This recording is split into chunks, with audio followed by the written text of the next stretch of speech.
Welcome to This Week in Mayberry History, a report by Special Correspondent Randy Turner of the Gomer and Goober Pyle Comic Book Literary Guild of the Mayberry Historical Society.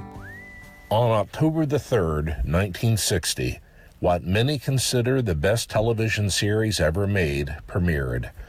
The Andy Griffith Show was an immediate hit and remained so for its entire 8-year run, ending its final season as the most popular show in the United States.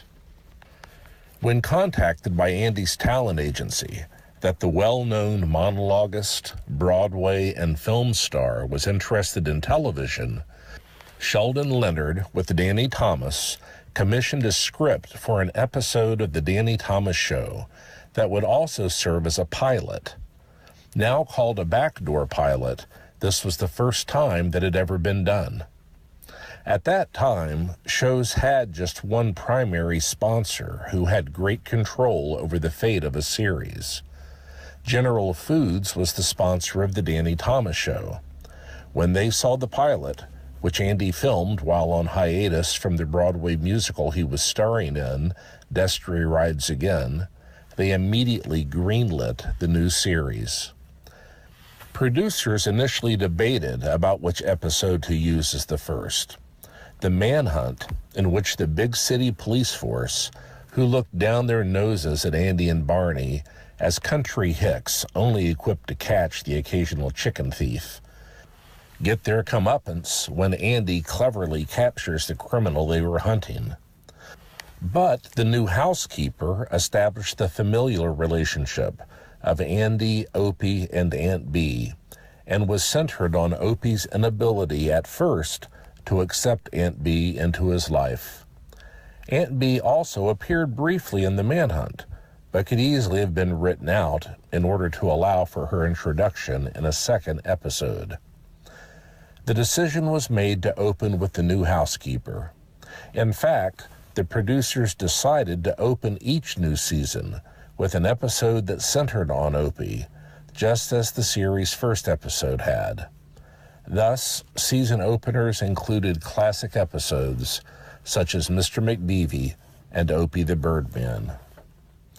The Andy Griffith Show also included aspects lacking in most shows at that time, and in all modern sitcoms, space to allow the story to breathe and develop naturally. The idea of a modern show, including one of Andy and Barney's famous front porch scenes, is, sadly, incomprehensible. The humor and pathos of the show came from it being character-driven. There were no jokes per se. The humor came naturally from the characters.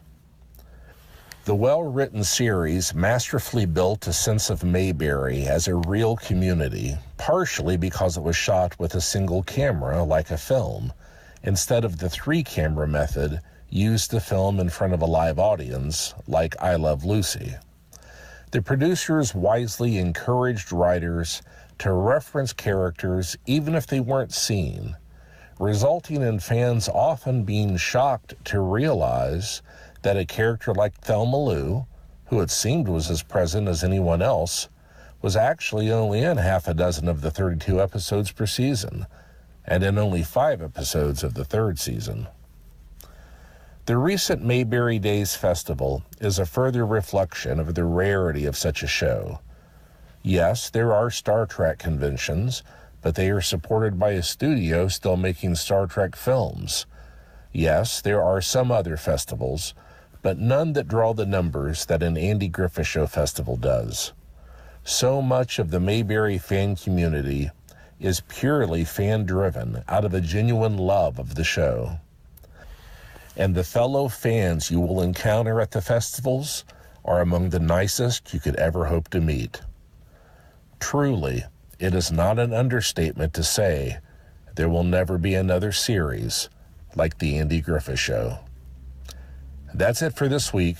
As always, thanks for listening. And remember to take Andy's advice and go out there and act like somebody. Thank you, Randy Turner. This Week in Mayberry History is brought to you each week by Randy Turner from the Gomer and Goober Pyle Comic Book Literary Guild. He also does a daily version of this, the today in Mayberry History.